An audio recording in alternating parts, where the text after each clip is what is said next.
One Championship လို့ပြိုင်ပွဲမျိုးရောက်သွားဖို့ tournament နဲ့လေ့ကျင့်နေတဲ့များအောင်။များဆိုတဲ့တရုတ်ဆောင်သမီးချောလေးကတော့တနေ့ချင်းချင်းကြာရင် One Championship လို့ထိပ်တန်း fighter တွေနဲ့ရှင်ပြိုင်နေကြတဲ့ပြိုင်ပွဲကြီးစီအရောက်သွားနိုင်ဖို့အတွက် tournament လို့မြန်မာကုံဆောင်ထိပ်တန်း fighter တယောက်စီမှာလက်ဝဲပညာရက်တွေကိုသင်ယူနေခဲ့တာကိုမြင်တွေ့နေကြရပါ။လှပတဲ့သမီးချောလေးတယောက်ဖြစ်ပေမဲ့သူမရဲ့ဝါသနာကတန်စကာဂျိုးဝိုင်းချမ်းမှာရှင်ပြိုင်သွားခြင်းနဲ့စံတာမျိုးရှိနေကြတာဖြစ်ပြီးအခုဆိုရင်မြန်မာလက်ဝဲချန်ပီယံတိုးနမင်းစီမှာလက်ဝဲပညာရက်ကိုစ조사ပန်းစားလေ့လာသင်ယူနေကြတာကိုမြင်တွေ့နေကြရဖြစ်ပါတယ်။ညကတော့ညမင်းလေးရိုက်တဲ့ဆရာမစကားနဲ့အတူပရိသတ်တွေကပိုပြီးသိရှိလာခဲ့ကြတာဖြစ်ပြီးဒီလိုသရုပ်ဆောင်ပိုင်းမှာနာမည်ရလာခဲ့တဲ့ညဟာခုခါမှာတော့လက်ဝဲပညာရက်တွေသင်ယူပြီး1ချန်ပီယံရှစ်လို့ပြိုင်ပွဲကြီးစီကိုရောက်သွားခြင်းနဲ့ဆိုပြီးဖွင့်ရလာခဲ့ပါတယ်။လက်ဝဲအားကစားကို professional တယောက်ဖြစ်တဲ့အထိသင်ယူသွားဖို့အထိဆုံးဖြတ်ထားခဲ့တယ်လို့သူမရဲ့အိမ်မက်ကလည်း1ချန်ပီယံရှစ်လို့ပြိုင်ပွဲကြီးစီရောက်အောင်သွားခြင်းနဲ့ဆိုပြီး interview ခုမှာဖြေဆိုထားခဲ့သေးပါတယ်။ကျွန်တော်မင်းတော့မြန်မာကုံဆောင်ထိပ်တန်း fighter ကြီးတူစီမှာလက်ဝဲပညာရက်တွေသင်ကြားနေခဲ့တယ်လို့ကျွန်တော်မင်းရဲ့ညီတွေဖြစ်ကြတဲ့ထုံးမင်းနိုင်နဲ့ထုံးမင်းအောင်တို့လို1ချန်ပီယံရှစ်မှာရှင်ပြိုင်နေကြတဲ့ညီကိုတွေနဲ့အတူတူလက်ဝဲပညာရက်တွေကိုသင်ယူနေခဲ့တာဖြစ်ပါတယ်။လက်ဝဲပညာရက်ကိုဘယ်ချိန်ကလေးကသင်ယူနေခဲ့တာလဲဆိုရင်တော့လွန်ခဲ့တဲ့2022ခုနှစ်လောက်ကတည်းက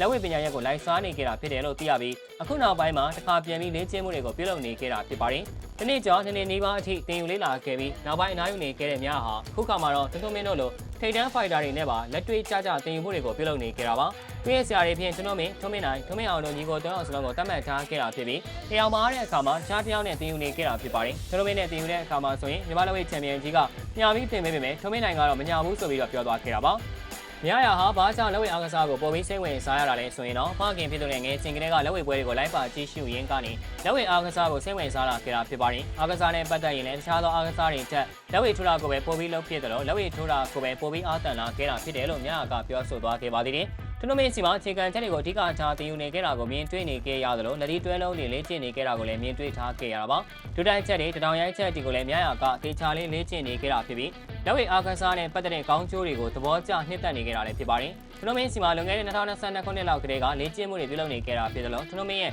လက်ဟောင်းတစ်ပည့်ဖြစ်တယ်ဆိုပြီးလည်းမြန်မာလက်ဝဲကျော်ကြီးကပြောကြားသွားခဲ့ပါသေးတယ်။မြားရဟာလက်ဝဲအားကစားကို professional တယောက်ဖြစ်တဲ့အထိသင်ယူသွားဖို့ရည်ရွယ်ထားတယ်လို့လည်းသူမရဲ့ interview မှာပြောကြားသွားခဲ့ပါသေးတယ်။လက်ဝဲအားကစားနဲ့ပတ်သက်ပြီးသူမရဲ့အိမ်မက်က1 championship စီရောက်အောင်သွားကျင်ခဲ့တာဖြစ်တယ်လို့ပြောသွားခဲ့ပါတယ်။ဒါပေမဲ့တန်စကာအတွင်းမှာရှင်ပြိုင်သွားဖို့အထိတော့မဟုတ်ပဲ1 championship ပြိုင်ပွဲတွေမှာသွားရောက်အားပေးကျင်ခဲ့တာဖြစ်ပါတယ်။ညအနေနဲ့1 championship တွင်းကြီးစီကိုလာရောက်အားပေးဖို့အတွက်ထုံးမင်းနိုင်နဲ့ထုံးမင်းအောင်တို့ရဲ့ပွဲစဉ်တွေရှိတဲ့အချိန်တိုင်းမှာအတူလိုက်ပါအားပေးသွားဖို့ရည်ရွယ်နေခဲ့တာဖြစ်ပြီးသူမရဲ့စိတ်ကူးအိမ်မက်တွေဟာလက်တွေ့ဖြစ်လာနိုင်မလားဆိုတာကတော့စောင့်ကြည့်သွားတော့မှာဖြစ်ပါတယ်။ဟုတ်ကဲ့ပါဒီဗီဒီယိုလေးကတော့ဒီလောက်ပါပဲခင်ဗျာနောက်ဗီဒီယိုတွေမှာလည်း MMA fighter များရဲ့အားကစားနဲ့ပတ်သက်တဲ့လက်ဝဲသတင်းအကြောင်းအရာတွေကိုတင်ဆက်ပေးသွားမှာဖြစ်လို့ဒါရောက်ကြည့်ရှုကြဖို့လည်းဖိတ်ခေါ်ပါရစေကျွန်တော်ရဲ့ page ကိုလည်း like and follow လေးမနှိပ်ရသေးဘူးဆိုရင်နှိပ်သွားပေးကြဖို့တောင်းဆိုပါရစေခင်ဗျာအဆုံးထိကြည့်ပေးခဲ့ကြတဲ့အတွက်အားလုံးကိုကျေးဇူးထူးပဲတင်ရှိပါရစေခင်ဗျာ